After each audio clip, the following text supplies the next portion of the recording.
শুরুতেই নজর রাখবো একবারে বড় খবরের দিকে। বিপজ্জনকভাবে এখনো ঝুলছে গোডাউনের ছাদের একাংশ, তা ভেঙে পড়ে যাতে নতুন করে বিপত্তি না বাড়ে তার জন্য ক্রেনের সাহায্যে সেই ভারী ভারী লোহার বিমকে আটকে রাখা হয়েছে। তারাতলার গোডাউনের ছাদ ভেঙে পড়ার ঘটনায় মৃতের সংখ্যা বেড়ে দাঁড়ালো ৮। লাফিয়ে লাফিয়ে বাড়ছে মৃতের সংখ্যা। বুধবারই সরকারের তরফে ৫ জনকে মৃত বলে ঘোষণা করা হয়েছে। এদিন সকালে ধ্বংসস্তূপ থেকে উদ্ধার হয় আরো ২ জনের মৃতদেহ। এখনো পর্যন্ত ধ্বংসস্তূপ থেকে উদ্ধার করা হয়েছে ৩১ জনকে। তার মধ্যে ৭ জন মৃত। উদ্ধারকারী দল সূত্রে খবর, নিচে চাপা পড়া মানুষদের অনেকেরই মোবাইল এখনো সচল। সেই মোবাইলের টাওয়ার লোকেট করেও চলছে ধ্বংসস্তূপে আরো কেউ চাপা পড়ে আছে কিনা।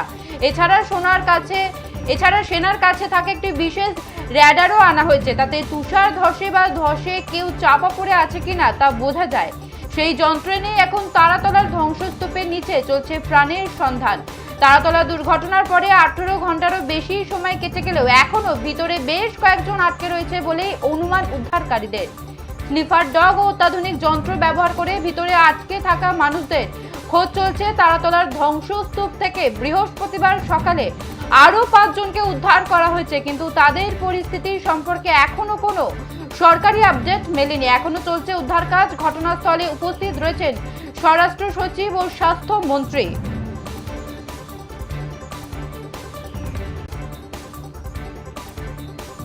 এ বিষয়ে বিস্তারিত জানবো। টেলিফোন লাইনে রয়েছে আমাদের প্রতিনিধি সুকৃতি ভট্টাচার্য। সুকৃতি, এই মুহূর্তে উদ্ধার কাজ কোন পর্যায়ে রয়েছে, কতদূর এগিয়েছে উদ্ধার কাজ? দেখো, আজকেও সারা রাত জুড়ে চলবে উদ্ধার কাজ, এরকমটা জানা যাচ্ছে। ও তারাতলার যে দুর্ঘটনায় এখনো মৃত্যু বেড়ে ৮ এবং আশঙ্কাজনক অবস্থায় হাসপাতালে চিকিৎসাধীন ২০ জন। তারাতলার মর্মান্তিক যে ঘটনা ঘটেছে, এখনো পর্যন্ত ৮ জনেরই মৃত্যুর খবর পাওয়া যাচ্ছে। এছাড়া অন্তত ২০ জন গুরুতর আহত বলে সূত্রে খবর জানা যাচ্ছে। পুলিশ ও হাসপাতাল সূত্রে জানা গেছে, দুর্ঘটনার পর হতাহতদের উদ্ধার করে দ্রুত এসএসকেএম হাসপাতালে নিয়ে যাওয়া হয়েছে। তবে দুর্ভাগ্যবশত সেখানে পৌঁছানোর পর চিকিৎসকেরা ৮ জনকে মৃত বলে ঘোষণা করেছেন। মৃতদের মধ্যে রয়েছে কৃষ্ণা চৌধুরী, যার বয়স হচ্ছে ৪৯ বছর, রোহিত চৌধুরী, তার বয়স হচ্ছে ২০ বছর। এছাড়া রয়েছে চন্দ্রমা চৌধুরী, যার বয়স ৬০ বছর, রাহুল চৌধুরী ১৭ বছর, পাপ্পু কুমার রজ, যার বয়স ৪০।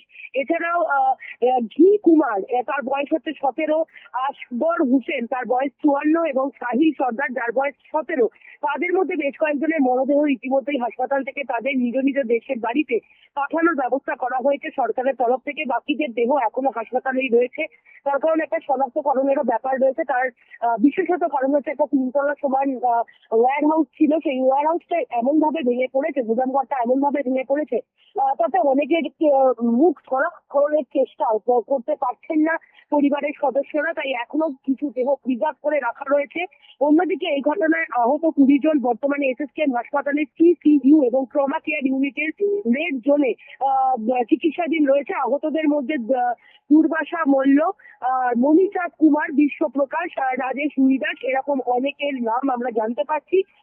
সারা রাত উদ্ধার চলবে। সেনাবাহিনী, এনডিআরএফ এর কর্মীরা, যারা কিন্তু একেবারে যুদ্ধকালীন তৎপরতায় এই উদ্ধার কাজ চালাচ্ছেন। আজকেও দেখা যাচ্ছে যে একেবারে যে হাইড্রোলিক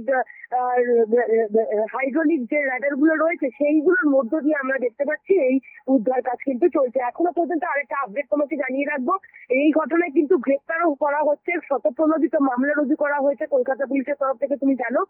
এবং এই শতপ্রণোদিত মামলা রুজু করার পর ৫ জনকে গ্রেফতার করা হয়েছে, যেখানে মালিকও রয়েছেন।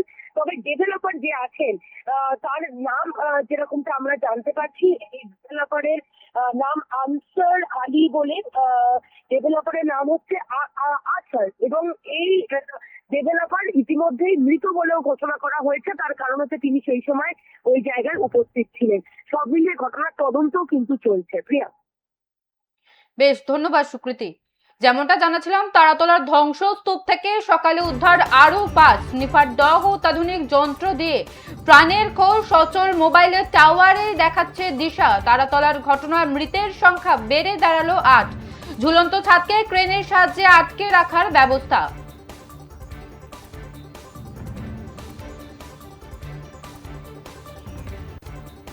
বিপজ্জনকভাবে এখনো ঝুলছে গোডাউনের ছাদের একাংশ, তা ভেঙে পড়ে যাতে নতুন করে বিপত্তি না বাড়ে তার জন্য ক্রেনের সাহায্যে সেই ভারী ভারী লোহার বিমকে আটকে রাখা হয়েছে। তারাতলার গোডাউনের ছাদ ভেঙে পড়ার ঘটনায় মৃতের সংখ্যা বেড়ে দাঁড়ালো 8, লাফিয়ে লাফিয়ে বাড়ছে মৃতের সংখ্যা। বুধবারই সরকারের তরফে 5 জনকে মৃত বলে ঘোষণা করা হয়। এদিন সকালে ধ্বংসস্তূপ থেকে উদ্ধার হয় আরো 2 জনের মৃতদেহ। এখনো পর্যন্ত ধ্বংসস্তূপ থেকে উদ্ধার করা হয়েছে 31 জনকে।